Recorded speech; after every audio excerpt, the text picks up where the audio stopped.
At least 5 Democrats are running in the 5th Congressional District for the Democratic nomination for Congress. They are John Lester, John Mason, Daniel Patrick McCarthy, Anton Melton Mukes, and the incumbent Congresswoman Ilhan Omar. If you've been watching TV in the past few weeks, it has been almost impossible to miss Anton Melton Mukes' campaign commercials. He will be a guest on this show next week, but today we have the privilege of having the incumbent Congresswoman Ilhan Omar representing the 5th Congressional District here. Thank you so much for coming in. Great to be here with you, Esme. I did want to start with just talking about John Lewis, because you did post a great deal on social media. I know this was a mentor to you. Yeah. I mean, he was a hero and a national icon, but to those of us who every day felt like it was surreal to get the opportunity to call him a colleague, he was a mentor to us. I remember he came to speak to us as freshmen when we got there, and you know, we had a really a special bond. He would call me daughter. And we spent a lot of time together, not just on the House floor. He was one of the chief authors of my bill, and we got to travel to Ghana for the return.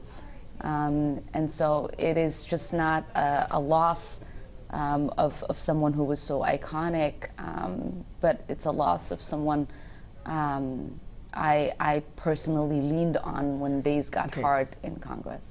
I know obviously many of the issues that we're all dealing with have to do with COVID-19, and for this, it is personal for you, and our condolences on the loss of your own father, who was only in his mid-60s when he passed away last year. How has that influenced you in terms of some of the things you're looking at when it comes to COVID? Because this is such a big topic, both in terms of financially and also just psychologically for so many people, and medically, of course.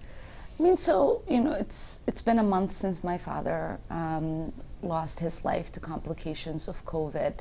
And, you know, I was reminded just how quick it happens. You know, it was within 2 weeks from testing positive to passing away.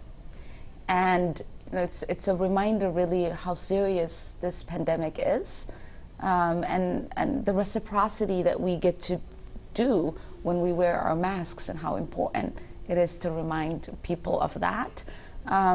Also, as we think about what relief looks like, the economic packages we're putting together need to also consider what happens to families who are economically challenged, who don't have the ability to bury their loved ones. And then for me, I think personally, as I'm going back today to Congress to vote on the Muslim ban, you know, I'm reminded again that the country I came from is on that Muslim ban. And many of my father's relatives couldn't or wouldn't have been able to join us because of that. And so all of the policies right now that we are speaking about are of importance personally for me today. You are right now running in a primary where one of your opponents has outraised you in the last quarter by millions of dollars. He's running ads all the time. Why do you think he has been able to raise so much money for somebody who is really relatively not very well known? Yeah, I mean, so if you look at our campaign donations, the average donation we get, it's about $14. And that's really from people who want structural change, people who understand that our education system, our economic system, our healthcare system is failing us, and people who are tired of the status quo.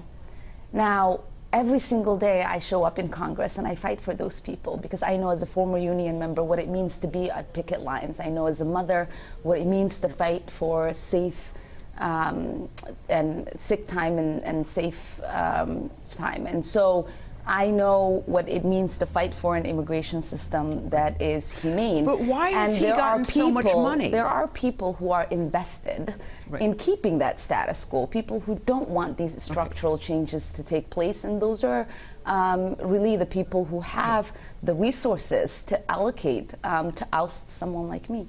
Do you think that Anton Melton Mukes would have raised that much money had it not been for your comments that have been criticized, some that you've apologized for, about Israel? Because there are many stalwart DFL individuals here who are supporting him in this district largely because of your positions and statements you've made on Israel. Yeah.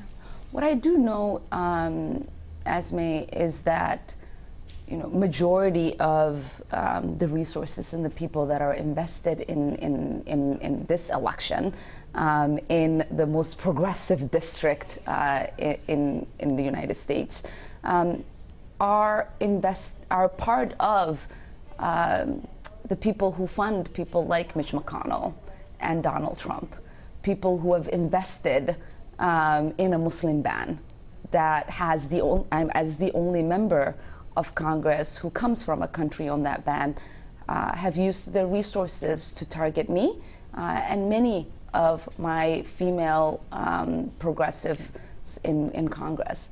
And I know that every single day as we face the onslaught of attacks, it isn't just about us and being sent back, it's about setting back every progress we are pushing for and the people that we are fighting for. And your internal polling shows you up 37 percentage points with a 74% approval rating. Do you feel that's what you've got going into this primary?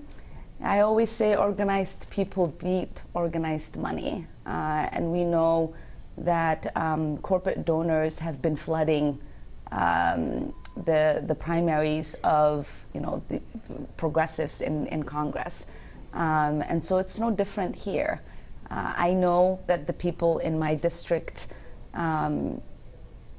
appreciate the work that we do and the fights we engage on their behalf, and the ways in which we show up, whether it is in our schools, in passing the Meals Act and feeding 22 million children, or showing up in picket lines and fighting for workers. They understand what I fight for and who I fight for. All right, Congresswoman Ilhan Omar, thank you so much. We certainly appreciate you coming in, and we will have Anton Melton Muse on in our next week's show. Thank you so much again.